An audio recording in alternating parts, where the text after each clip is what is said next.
A lot of scholars around the world working on nuclear weapons, I think, agree with this notion that there is something that has fundamentally ended with the themes that define the last 30 years. Broadly speaking, I think there is a recognition that, regrettably, things are regressing. And arguably the primary driver of that is the deteriorating relationships among the major powers, US, Russia, and China. At the same time, you have a total disintegration of the arms control architecture that was erected over the Cold War and through the post-Cold War period. Welcome to another episode of My Nuclear Life. I'm Shelly Lesher. Today, I have on the show someone you might already know or even follow on Twitter, Ankit Panda. He has been hosting the Diplomats podcast on Asian geopolitics since 2014, long before I even knew what a podcast was. He is currently a Stanton Senior Fellow in the Nuclear Policy Program at the Carnegie Endowment for International Peace and is an expert on the Asian Pacific region. Well, and he's just a great person to talk to. I had the pleasure of meeting him at the Italian Pugwash meeting at the beginning of the year called Isodarco, where he graciously agreed to come onto the podcast and explain to us what is meant when people discuss the third nuclear age.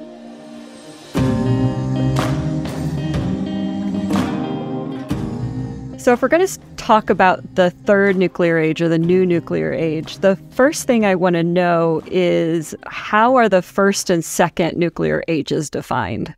Right. So the first thing is, nuclear ages by their very nature are made up, right? As scholars who study nuclear order and the role that nuclear weapons play in international statecraft, we're sort of drawn to understanding the world through themes that define certain well-defined historical periods. And that's what I think the first and the second nuclear age really are. It wasn't the case that when people were living through the 50s and 60s and 70s, they said to themselves, hey, we're living through the first nuclear age. The first nuclear age was really the discovery of, first of all, nuclear science, weaponizing nuclear devices, nuclear explosive devices, the use of nuclear weapons in the Second World War, and then pretty much the Cold War competition between the United States and the Soviet Union, including the total ballooning of global nuclear warhead inventories up to around 70,000 globally. This was also the period when nuclear weapons proliferated beyond the United States and the Soviet Union to the UK, to France, to China. India and Pakistan began putting down the groundwork for their respective nuclear programs. North Korea was toying with the idea of nuclear weapons, as was Israel, as was South Africa during this time. And so another theme that I think is central to the first nuclear age is the discovery of how we might make ourselves safer as we maintain nuclear weapons as part of what at least several nuclear states saw as an integral cornerstone of their defense policies. And the answer there was setting up a non-proliferation regime, identifying arms control as a useful tool to limit and bound the competition between the US and the Soviet Union, offering a bit of predictability, solving what some people call the problem of unwanted war, that even when both sides don't want to go to war, war might still break out. And arms control, it turned out, was a pretty good tool to minimize the odds of that, if not eliminate it. Eliminating that, of course, is sort of antithetical to the very notion of nuclear deterrence. So that, broadly speaking, I would say was the first nuclear age. And, if I had to pick a date to sort of terminate it, I would say probably 1990, 1991, the collapse of the Soviet Union, I think brings the first nuclear age to an end. So the first nuclear age includes not just like the Manhattan Project and dropping the bomb on Hiroshima and Nagasaki, but also the Cold War and the arms race were taking like a 50-year period? Yeah, that's roughly about right. And the reason for this is because the notion of the second nuclear age was very much defined in direct juxtaposition to this first roughly 50-year period of the nuclear age. Generally speaking, when we talk about the nuclear age, we are talking about the discovery of fission all the way through the discovery of the bomb, the use of the bomb, and the Cold War arms race to basically where we are today. The second nuclear age idea is attributed to Colin Gray, Paul Bracken, two scholars who wrote books with second nuclear age literally in the title. And they identified certain themes that, at least in the early 90s, late 80s, began to become apparent as new challenges for the United States and for the global nuclear order.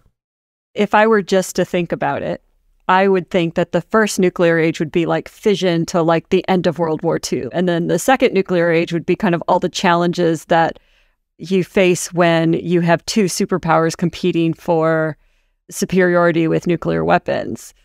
So I guess to me, it's surprising that those were both put together because of time and not necessarily because of events. Yeah, no, and I think that's a totally defensible read. Like I said, all of this is socially constructed by scholars, so it doesn't have to be the way that it is. I think that's a totally defensible way to understand. I mean, certainly if you take the pre-1945 discovery of nuclear science as a distinct period in human scientific enterprise, I think there's a very real case to be made there for identifying that as a distinct nuclear age, right? What I'm talking about is really sort of the orthodoxy in the field. And orthodoxy isn't a lot of fun, but it's sort of a useful foundation if we're going to talk about a third nuclear age or a new nuclear age. What have been the earlier antecedents? And that's kind of what I've been talking about. Okay. As you talk, it almost seems like generations, right? Like we define people in generations in a certain way, but if you're in that generation, it doesn't actually make sense all the time.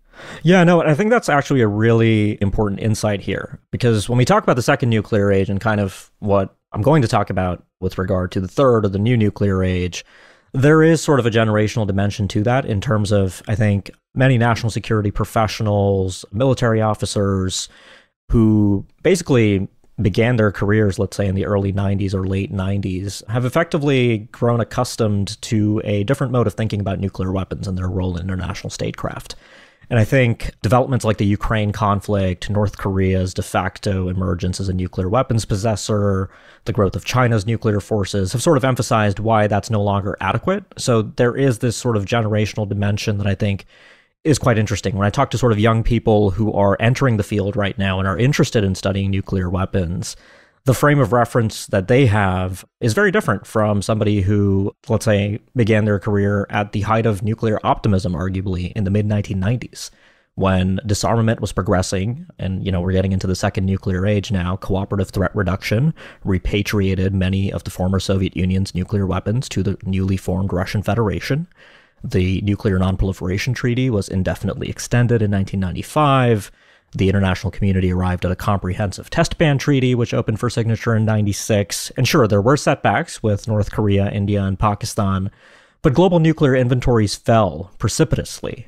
We are now today in a world with about 12,500 nuclear warheads among all nuclear weapon states. And just to put that number in context, that is about the same number of nuclear weapons that existed in the world in the late 50s.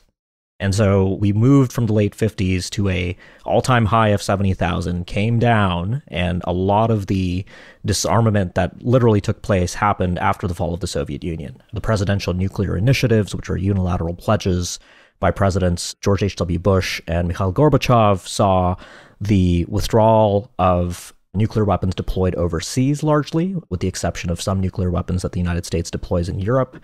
That was effectively the context in which I would say the last 30 years of the global nuclear order were defined. So it was, generally speaking, an optimistic time. And I say generally speaking because, of course, nuclear terror never completely went away. We still had near misses in the post-Cold War era. The famous, Norwegian sounding rocket incident in the mid-90s when the Russians thought that the United States might have launched an ICBM, what that turned out to be a Norwegian sounding rocket. So, nuclear terror never went away, but things, broadly speaking, got a little better than they were at the height of the Cold War. Okay, I was going to ask you what the Norwegian testing rocket thing was. Okay, pop quiz for me. This was also known as the Black Brant incident. I think this happened in 1994, but don't quote me on that. And it was in the Yeltsin era. The Russians detected a Norwegian sounding rocket that was interpreted, or could have been interpreted, as an American ICBM launch. And it's just an illustrative example to show that, we all know about the Cuban Missile Crisis, the Able Archer crisis in 1983, and we often think that so-called near misses were a unique Cold War feature, and that just isn't true. So that's just one illustration that even in the second nuclear age, the idea of Armageddon between the US and Russia never really went away. And of course, the two countries continued to engage in arms control, right? Of course, we're recording this in April 2023, a little more than a month since Russia ceased to implement New START, which was the last strategic arms control agreement between the US and Russia. So again, to put a pin on it, right, completely illustrative of how so much of that relative optimism of the last 30 years with regard to how things were going with the way in which we were incorporating our nuclear order internationally has started to recede. And the future, the third nuclear age, that's where we now end up, is, I would say, deeply uncertain and dangerous in different ways, right? Even if we're not talking about massive numbers of nuclear weapons in the world, it should go without saying that even a single nuclear weapon being detonated anywhere is a catastrophe and a cataclysm. So even if we aren't concerned about numbers ballooning once again to the tens of thousands, the 70,000 range, we still have to concern ourselves with the possibility of nuclear weapons becoming increasingly more salient in statecraft than they have been for the last 30 years. So my thoughts evolving as we're talking here. So kind of like the first nuclear age is, as you said, weaponizing nuclear science and then kind of increasing these weapons. But then the second nuclear age is watching these weapons decreasing and kind of finding this way for us to kind of live with them and not be as scared of them and not having this competition between the two superpowers. So we kind of find this unhappy life with weapons, but we don't feel this threat all the time. In a way, I would say that's certainly true from an American perspective. Ah, yes. Thank you very much. Yes, the U.S. perspective. Yeah, I mean, certainly I think if we look at the accounts of how the Clinton administration viewed developments in the 90s with regard to cooperative threat reduction. By the way, cooperative threat reduction is arguably one of the most successful U.S. policy interventions. I think something like... And what is that? So cooperative threat reduction, the Soviet Union collapsed. The Soviet Union had a lot of nuclear weapons. A lot of those nuclear weapons were outside of the borders of what became the Russian Federation. And the United States had an interest in making sure that nuclear warheads, materials, delivery systems that should not be outside of the borders of the Russian Federation could be successfully repatriated. So this has gotten a lot of attention in the context of the Ukraine war. I think it's very well known at this point that Ukraine was one of the newly independent former Soviet republics that gave up and repatriated its nuclear weapons. Belarus did the same, Kazakhstan, and there were a few missile sites in Uzbekistan and Tajikistan that were also repatriated to the Soviet Union. The United States, specifically Congress, appropriated a lot of money to make this happen. It was implemented with cooperative efforts, hence the name cooperative threat reduction, between the United States and Russia. And it was tremendously successful. I think something like 7,600 nuclear warheads were successfully dismantled as a result of this effort. We also had the implementation of the Intermediate Range Nuclear Forces Treaty in the late 80s and early 90s that resulted in the destruction of more than 2,600 ballistic and cruise missiles. And so this effort, I think for the United States, this was the beginning of, I think, a real belief that eventually, I think, culminated in Obama's 2009 Prague speech that disarmament was possible. I think there was a genuine belief once we saw the nuclear reductions that took place in the early 90s. And, I shouldn't generalize because I'm sure if you talk to people in the U.S. Air Force, they would probably disagree with that. But I think at the policy level, the idea that disarmament was no longer just a mirage, that it was something attainable, I think became real in the 90s, arguably at the height of nuclear optimism. And yes, India, Pakistan proliferating, detonating nuclear devices in 1998, weaponized nuclear devices. India did test a nuclear weapon in 1974, although they called it a peaceful nuclear explosion. I think that did, of course, set back the cause of disarmament in a big way. But broadly speaking, that optimism, I think, really contrasts with the uncertainty, the nuclear terror of the 1980s. I mean, for anybody that lived through the 1980s, I personally did not. I think, the role that nuclear weapons, I think, played as a real sword of Damocles hanging over American society. Just contrasting the 80s with the 90s, I think, as an American, just demonstrates that real flip that happens between the first and second nuclear ages. So increasing nuclear weapons, feeling of optimism, and now we're back to dread. So now we get to the third nuclear age, which starts, I guess we don't have a 50-year period after the 90s. Well, so this brings me to the issue that I've been giving a lot of thought to. And it's not just me. A lot of scholars around the world working on nuclear weapons, I think, agree with this notion that there is something that has fundamentally ended with the themes that define the last 30 years, right? So defining what the third nuclear age will hold, I think, is intuitively very difficult to do at the start of the third nuclear age. Those books I referenced that were written at the start of the second nuclear age got some things right, got other things wrong about what the second nuclear age would ultimately hold. But I've been doing a lot of traveling recently, visiting different parts of the world. Europe, East Asia, South Asia, parts of the world where nuclear weapons are certainly a salient part of geopolitics and daily policy life. And broadly speaking, I think there is a recognition that regrettably things are regressing. And arguably the primary driver of that is the deteriorating relationships among the major powers, US, Russia, and China. The salience of nuclear weapons, as the Biden administration's nuclear posture review, for instance, noted, is growing in the respective strategies of Russia and China. It has never receded for the United States. The U.S. has, over successive administrations, continued to give nuclear weapons a primary place in our national defense strategy as well. At the same time, you have a total disintegration of arguably the arms control architecture that was erected over the Cold War and through the post-Cold War period. Some of this began well before the Ukraine war under the Trump administration, when we saw the INF Treaty, for instance, eviscerated the Open Skies Treaty. The United States withdrew from that agreement. And as I mentioned earlier, New START has now been suspended by Russia with partial reciprocation by the United States. I should note suspension is not actually a provision in the treaty, but that's what Russia says they're doing. So what is the reason that they give for suspending New START? So there are different versions of the justification for suspending New START. Putin gave one. Ryabkov, who's a senior Russian official who has been the primary point of contact for the United States on strategic stability, gave another. It ranges from basically everything that the United States is doing to punish Russia for its invasion of Ukraine to broader assertions that the U.S. itself is not in compliance with New START. I should note that the treaty itself has a commission that is specifically designed to address these kinds of disagreements when one side says you're not in compliance, and Russia is refusing to engage in that process. The suspension of New START is part of Russia's broader manipulation of nuclear risk. I think Russia wants New START at the end of the day. I think it serves Russian national interests, it serves U.S. national interests, and I think that is not a controversial statement. I've heard this from members of the U.S. Air Force, as I've heard it from folks doing policy at DoD and at the State Department. Whether you're a civilian working on nuclear weapons issues or someone in the military doing targeting, New START ultimately benefits your interests because it makes things more predictable, easier to think about. And Russia's manipulation of this, I think, is broadly speaking quite cynical. Look, I think there's tremendous uncertainty about where this is all going right now with New START. The treaty will expire in February 2026. There is no getting around that. It was extended for a single period of 5 years. It cannot be extended again. So what has to happen by 2026 is that the US and Russia have to come together to agree on a new treaty to succeed New START.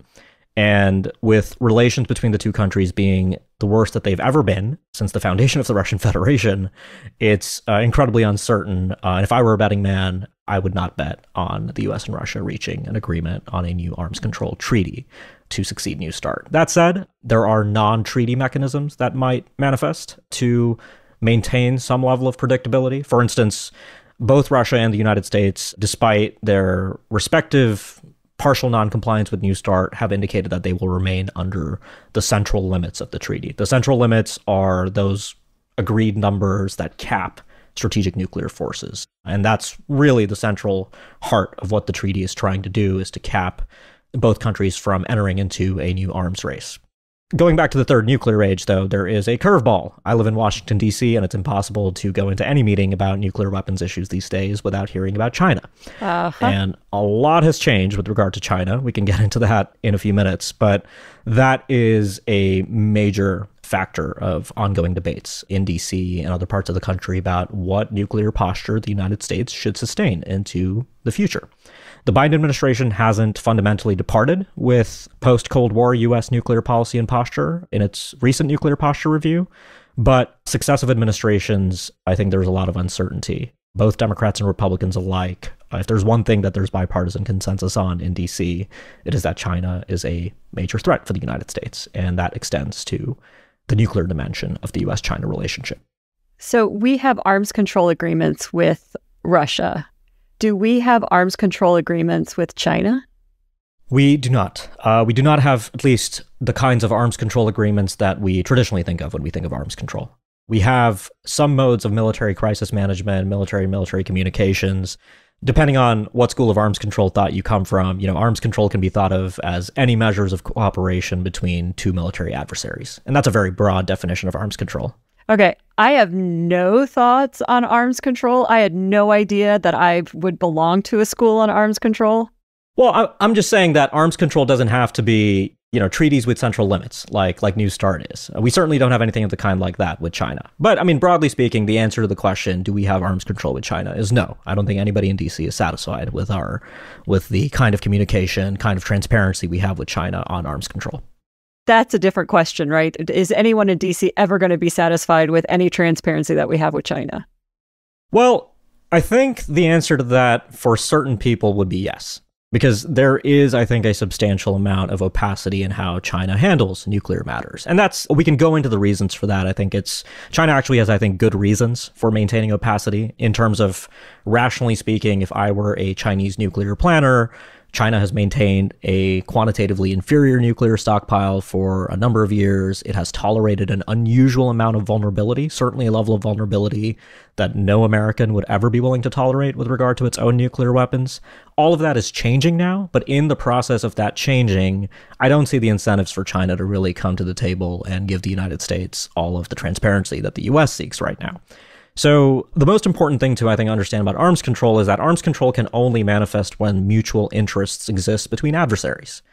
And that was, I think, one of the fundamental insights of the mid-Cold War, right? Around the late 60s, and of course, heading into the SALT I agreement and the ABM treaty, when both the United States and the Soviet Union realized that, sure, we're locked in an ideological struggle between capitalism and communism, and we hate each other's guts, and we're going to continue to have proxy conflicts around the world, but we both have an interest in bounding this nuclear competition between our respective countries. And that understanding right now does not exist mutually, I would argue, between the US and China. And that is a problem. That is one of the, I think, defining problems of the early part of the third nuclear age.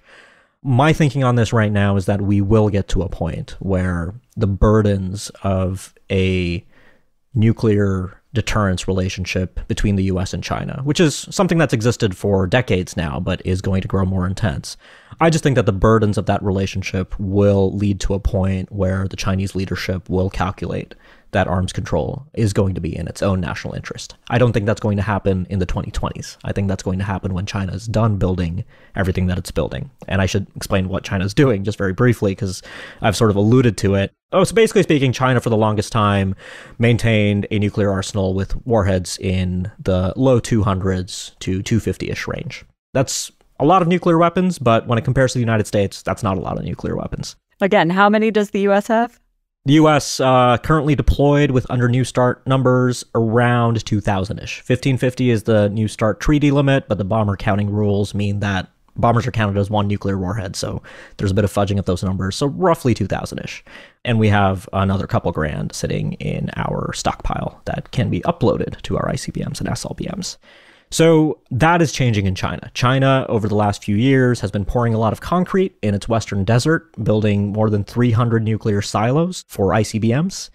China is expanding the types of delivery systems it has. It is pursuing so-called escalation management options, i.e., nuclear weapons that can be used at relatively shorter ranges than intercontinental. Basically, China sees more roles for its nuclear weapons than just retaliating against the homeland of whatever country might attack China with nuclear weapons, in this case the United States. So shorter range nuclear capable missiles that can be used against regional targets in East Asia, for instance. So isn't this concerning? Because I thought that silos are pretty much an offensive weapon. So this is really China's kind of saying something different here if they're building silos. So the other thing I should say about China right now is there is a big debate with informed perspectives on multiple sides of this debate about the intentions of China's nuclear buildup, right? So to paint with very broad strokes, hawks and doves disagree, right? And the hawks would argue that China's building up because it's going to invade Taiwan and it needs to hold its nuclear sword at the throat of the United States to indicate that if you intervene as we invade Taiwan, we will nuke your homeland. And that is sort of the hawkish interpretation.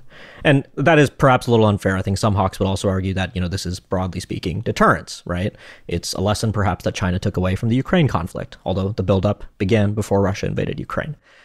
Meanwhile, the more dovish interpretation is that China is doing this because for now a couple decades, the US basically hasn't taken Chinese concerns about homeland missile defense, non-nuclear capabilities, holding Chinese nuclear assets at risk. The United States has refused to acknowledge a relationship of mutual vulnerability with China. And so China is retaining the same nuclear policy that it's maintained for decades, i.e., maintaining a policy of no first use, which China declared the day it tested a nuclear weapon in 1964. And China has pursued a policy of assured retaliation. Basically, if anybody uses nuclear weapons against China, China will maintain the capability to, in retaliation, deliver unacceptable levels of damage to whoever attacks China with nuclear weapons. But the notion in Chinese nuclear thought is this idea of effective counterattack. It's not minimum deterrence, which is sometimes what you'll read. That's actually, I think, a misinterpretation of Chinese nuclear strategy. It's effective counterattack. And what is considered effective is a moving target, right? As the strategic environment changes, as technologies change. So that, I think, is sort of the contours of this debate right now. So that is China doing this because they have offensive intentions against Taiwan and they need a larger nuclear arsenal to guarantee that the United States will stay out of the fight? Because for better or worse, the US is now conventionally inferior locally to China. And that's actually, there's an analogy there with the challenge the US faced in the Cold War in Central Europe, where a big reason we put a bunch of nuclear weapons in West Germany and on the front lines, where we basically told 20-year-olds that if you see Soviet tanks pouring down the Fulda Gap, you can use these tactical nuclear weapons that we've given you, is because we knew that with our conventional military capabilities, NATO would have been no match for the quantitative superiority of the Soviet Union. And so now in the Indo-Pacific, that is effectively where we are with China. And so China has been concerned for a while that the US is going to go back to our old Cold War playbook, which is if we're losing conventionally, we're going to offset with nuclear weapons. That is not the policy. It wasn't the policy of the Trump administration. It's not the policy of the Biden administration, but this is a concern that China has. And so building up a larger nuclear arsenal is one way to indicate to the United States that if the US decides to go nuclear first, China will also have a wide array of nuclear options to cope with that eventuality. If you're China, it's a reasonable concern. The US has not exactly been predictable in the last decade. Well, sure. I'm not going to disagree with that. I tend to think that the strategic drivers of what American adversaries are doing do indeed have some basis in reality, right? That might not be always the case. I do think that there are certain things that American adversaries can do that aren't necessarily based on, I would say, appropriate interpretations of American action. But this is the very nature of international politics, where you have to concern yourselves with the perceptions that your adversaries might have. And, you know, if we look back at the lessons we learned or didn't learn in the first and second nuclear ages, is that everybody's really bad at this. You know, we're not good at it. The Russians and the Chinese aren't good at it. The Indians and the Pakistanis have their own issues with this. The North Koreans are vulnerable to this. Basically, what I like to say when I talk about these issues is that when it comes to nuclear weapons, everybody reasons on the worst case. And that, I think, is probably at the heart of what's driving a lot of the developments we're seeing in China today. What are some other features of this new nuclear age? Yeah, so I think there's a lot that we can talk about here, right? So we've talked about the great power stuff, which I think is at the heart of what's happening. But another idea that I think is important is the notion of multipolar linkages in nuclear relationships. And that's, again, not necessarily a new thing, but I would argue that many of these dynamics are now intensifying, right? So look at Asia. I spend a lot of time thinking about Asia. That's kind of my bread and butter region. And when I look at Asia, I, of course, see tremendous nuclear interlinkages.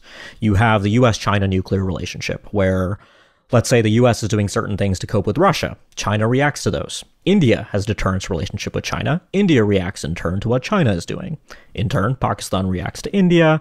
North Korea reacts to things that the US is doing to deal with China. It's just a tremendous kind of spaghetti bowl of interlinked nuclear relationships. And this, again, you know, it's not materially new. During the Cold War, after Mao tested a nuclear weapon in the mid-60s, the United States was concerned about tripolarity, effectively. How do you deal with Russia and so-called Red China having nuclear weapons? The way the US solved that effectively was to just include a bunch of targets in China in our standard integrated operational plan. Basically, if the Russians attacked us, we would attack Russia and China in retaliation. Go figure.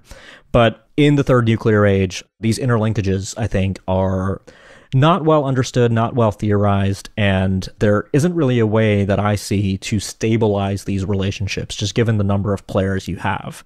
If you go back to the classic literature on nuclear proliferation, sort of the Scott Sagan, Ken Waltz debate, which is familiar to sort of international security people, this was one of the pitfalls of proliferation, that as nuclear weapons proliferate, you might have stability in dyads. Let's say if India and Pakistan exist in a world with no other nuclear players, they might be able to come to a point where, like the Soviet Union and the US in the late 60s and 70s, they discover arms control and somewhat stabilize their relationship.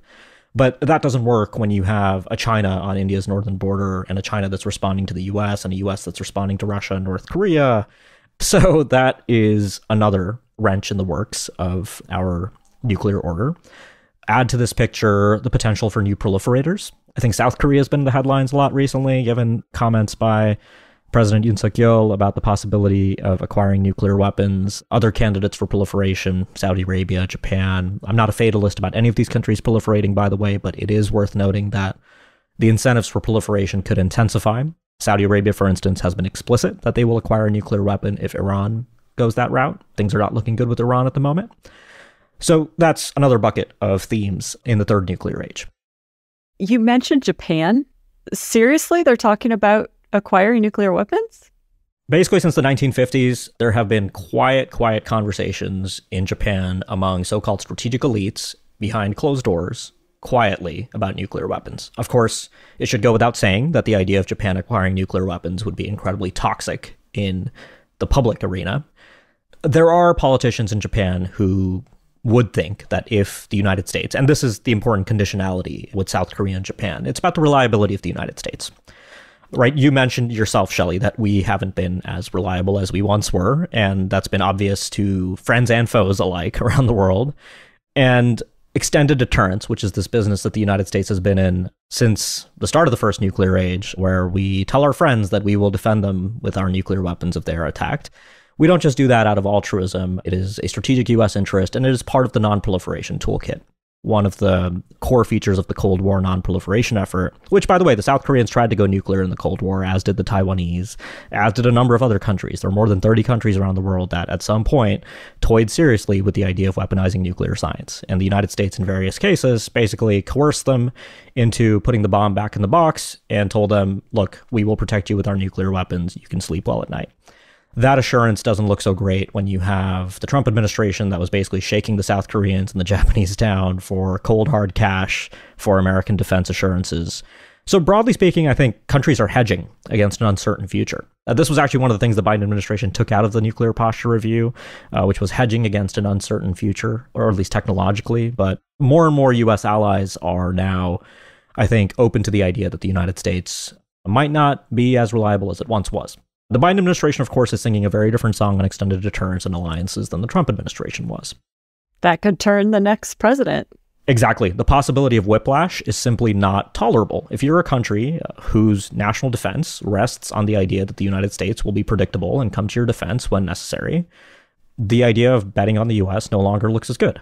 And so for Japan, that is the primary condition, right? I'm not saying that Japan is going to go nuclear because there is a strong basis of public support like there is in South Korea. That's certainly not the case. But you do have strategic elites in Japan that if things ever got to the point where the U.S. was no longer able to convince the Japanese elite effectively that the U.S. was a reliable ally, I think the nuclear option would be a very real one for Japan. And as far as building a nuclear weapon, I know Japan is, they're turnkey. They have everything they need Yep. to do it. It would not take them very long at all.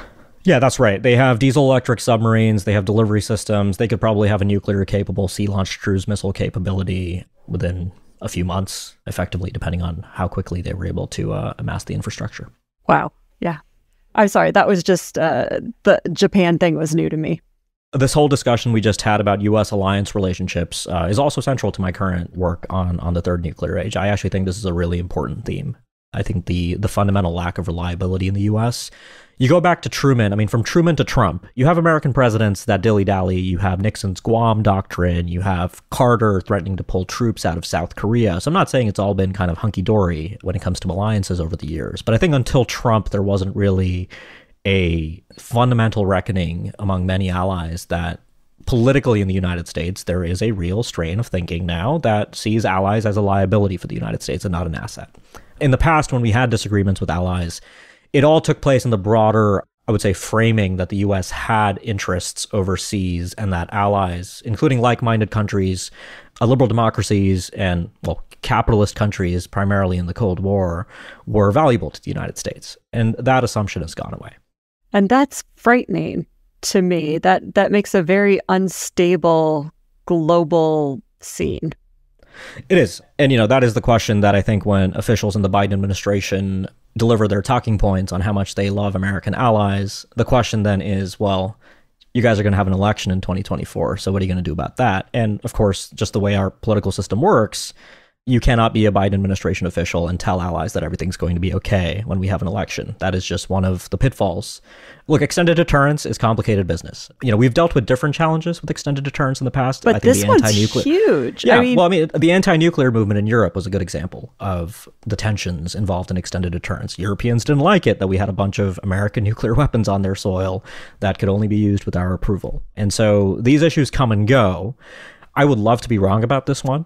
I would love for you to be wrong about this one too, but if I'm an ally and I'm looking and I'm saying you lost my trust and it's going to take decades for you to get that back. Yeah, look, it goes back to the idea that nuclear weapons are important enough that you have to reason on the worst case. And that goes, again, for allies that are thinking about American extended deterrence. Yeah, wow. Talking about unreliability, let's turn to North Korea. I guess they're reliable in their unpredictability. Well, it depends. They certainly do occasionally do things that I would describe as unpredictable. But North Korea actually, for me, is a pretty predictable country in the sense that they have this tendency to tell us what they're going to do, and then they do it. And so I read a lot of North Korean state media, for better or worse. For worse. Okay. Including speeches by Kim Jong-un. And, he gave this speech in January 2021 at this party congress that they had, where he kind of outlined he outlined this wish list. It was a 13,000 word English translation of his speech that, was the longest speech delivered by any North Korean leader, specifically on military modernization and nuclear modernization. And in that speech, he outlined all of the toys that he wanted. He wanted tactical nuclear weapons. He wanted multiple warhead ICBMs. He wanted solid propellant ICBMs. He wanted new cruise missiles, new submarine launch missiles. He just had this whole laundry list. And lo and behold, since that speech, Kim has gone through that list and started testing various of these capabilities that he's been seeking. Okay, so I guess I need to read his speech and I won't be surprised every time something hits the news? Well, that's the thing. There's probably not a reason for you to do that. But, just to kind of emphasize that not everything North Korea does is totally out of the blue. Although I will say, they do still catch us off guard. I don't think anybody saw this recently tested autonomous underwater vehicle or torpedo that they claim to have developed. That was not in that speech that I talked about. It was described by North Korea as a secret weapon, very kind of Austin Powers-y, or I guess Vladimir Putin even, because Russia has a capability that's very similar to what the North Koreans are claiming to have developed. So they do things occasionally that will catch us off guard. So is the kind of rise of North Korea part of the third nuclear age, adding to the uncertainty in the global nuclear scene? Absolutely it is. North Korea, first of all, let me just say, they are commonly caricatured as a wacky, inscrutable, crazy country. I think nothing could be further from the truth. I think they are deeply rational. They are boundedly rational in a way that makes little sense to most people who live outside of North Korea, who don't understand why a country would be willing to starve its own people to pursue nuclear weapons effectively. But over a number of decades, North Korea has at all costs ensured that it will have the capability to deter the United States and South Korea from invading its territory. We're having this discussion a little more than 20 years after the start of the Iraq War. I actually think the start of that war was a defining moment for Kim Jong-il, Kim Jong-un's father, who had just seen the agreed framework, which was the Clinton administration's agreement with North Korea to cap its plutonium production program in the final days of 2002. When the bombs started falling on Baghdad, Kim disappears from public for a number of weeks. And when he reemerges, North Korean propaganda on the notion of acquiring the bomb completely changes. And so for North Korea, I think this is really where nuclear weapons come in. It's about assuring that the Kim regime will be able to sustain itself in perpetuity. There's been a lot of fascination recently with the fact that Kim Jong-un has introduced one of his children publicly for the first time, a young daughter.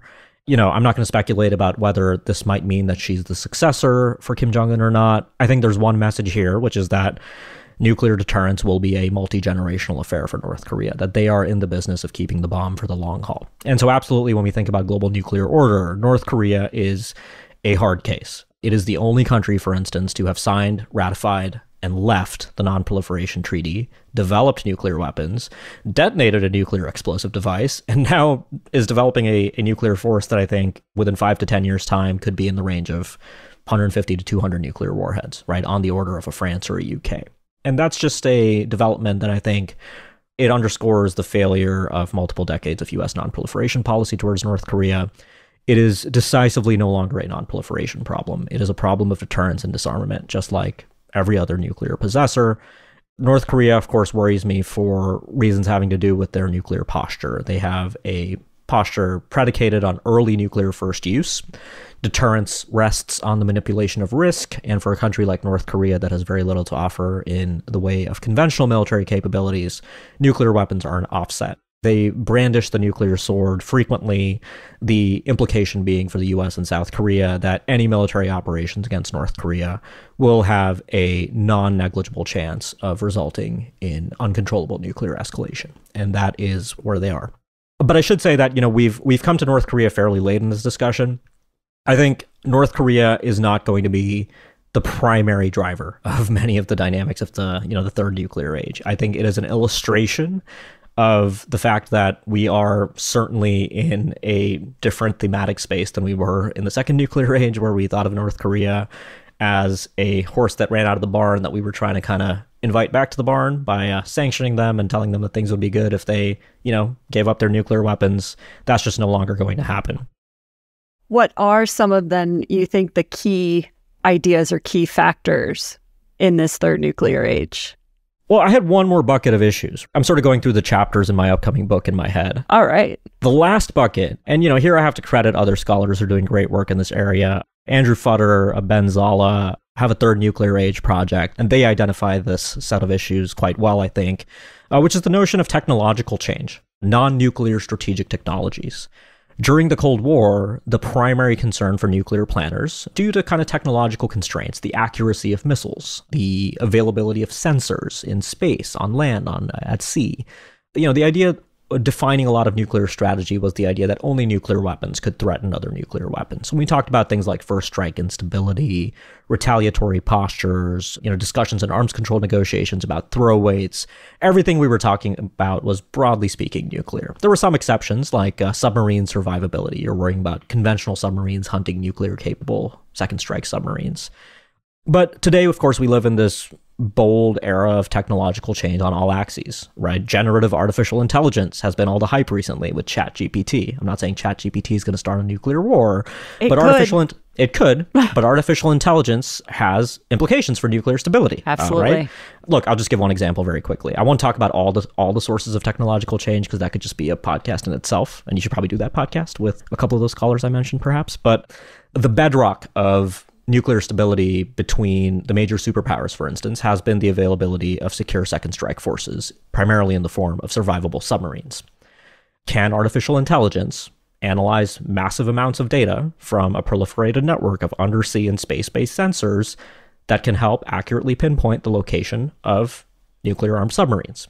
I don't think that's really likely. The Navy gives a lot of thought to this because this is the bedrock of the United States' secure second strike capability. But it's not something that I can totally write off, because technological change by its very nature, especially at the rates at which we are observing, when it comes to AI especially, can surprise us. And so if this transparent seas problem ever comes to pass, I actually think that would be an incredibly bad thing for nuclear stability, broadly speaking.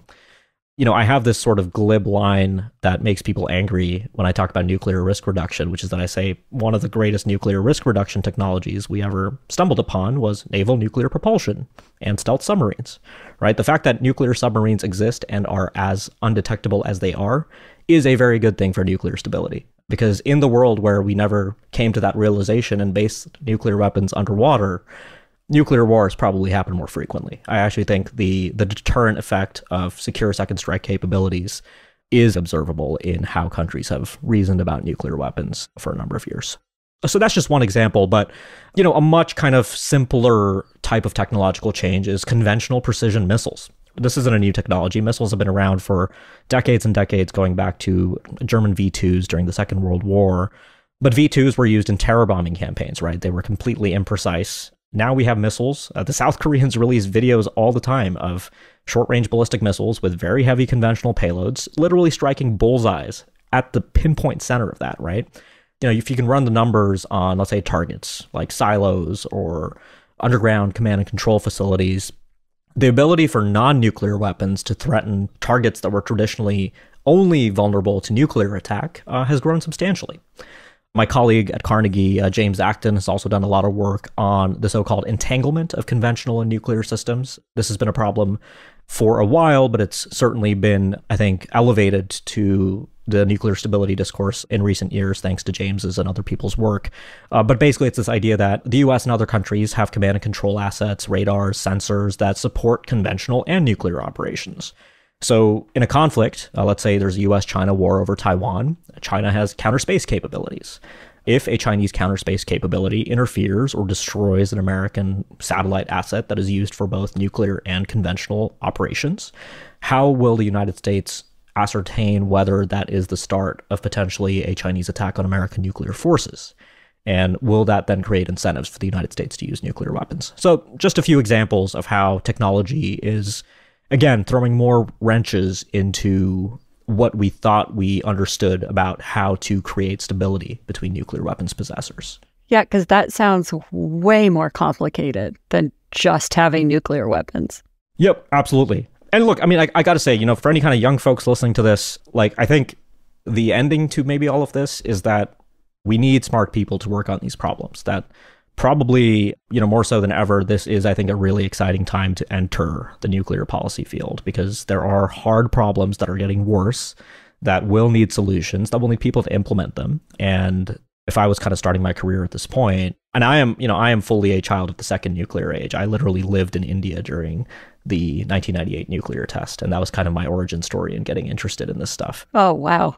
But for folks, who are young and watching what's happening in Ukraine, listening to Russian nuclear threats, worried about Chinese silos in the desert, worrying about North Korean missile launches, technological change, the demise of arms control, I think there's a real agenda here that I think will need sustained intellectual effort over a number of years.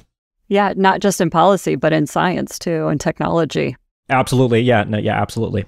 We can't obviously talk about everything, but verification technologies, I think, are really exciting. And that's one of the positive areas of technological change. If you look at the minutes from arms control meetings in the 60s and 70s and 80s, there are a lot of things that negotiators would have loved to agree on if they had the tech to verify it. Some of that tech exists now. And so the scope of what's possible in arms control, I think, will also change. And so for scientists listening to this that care about these issues, and a lot of this work is happening at the US national labs and everywhere else around the world, where there is a lot of cool stuff happening in the area of verification tech that can be very useful for everything from verifying missile deployments to warhead dismantlement to identifying non-nuclear objects, identifying nuclear objects, and a lot of that will have a role to play in arms control. Especially remote verification technologies, I think, are really interesting, because when you think about countries like North Korea and China, one of the strongest aversions that I think both of those countries will have to arms control is the idea of American boots on the ground in their military facilities, sniffing around their nuclear capabilities, right? It's somewhat remarkable that we got to that point with the Soviet Union and then Russia. If we don't have that option again, we might have to rely on non-human forward verification methods. And so that's my little spiel on verification. I think it sounds cool. Absolutely. I wish I knew a lot more of all of this information before I just stumbled upon my career. Same here, right? I think stumbling upon things is how a lot of this happens. In fact, going back to the first nuclear age, I think we stumbled into arms control, non-proliferation, and somehow avoided a nuclear catastrophe, right? I'm just constantly fascinated by the role of luck and pure chance in averting nuclear war. There isn't really a good way to explain it, but it is absolutely central. And so, maybe muddling through isn't the worst thing in the world. But when it comes to nuclear weapons, I think the thing that I worry about, I think deterrence works until it doesn't, right? Which is what kind of keeps me up at night, which is that we have all this theory. We can even observe that, NATO is deterred from intervening directly in Ukraine and Russia is deterred from attacking NATO. But none of this is designed to be perfect or to remain in equilibrium forever. And so the possibility that things go horrifically wrong is absolutely central to the very notion of nuclear deterrence. It's this idea that we are fist fighting on a precipice with our adversaries. And the precipice is right there. Your foot could slip and you could fall off that precipice. And that is what I think is fundamentally unsettling about this whole enterprise. Thank you for listening, and a very special thanks to Ankit. Check out his show, The Diplomats Podcast on Asian Geopolitics, or read his book, Kim Jong-un's and the Bomb, which was released a couple of years ago. To help our podcast, please leave us a rating or review wherever you're listening. Until next time, I'm Shelly Lesher, and this has been My Nuclear Life.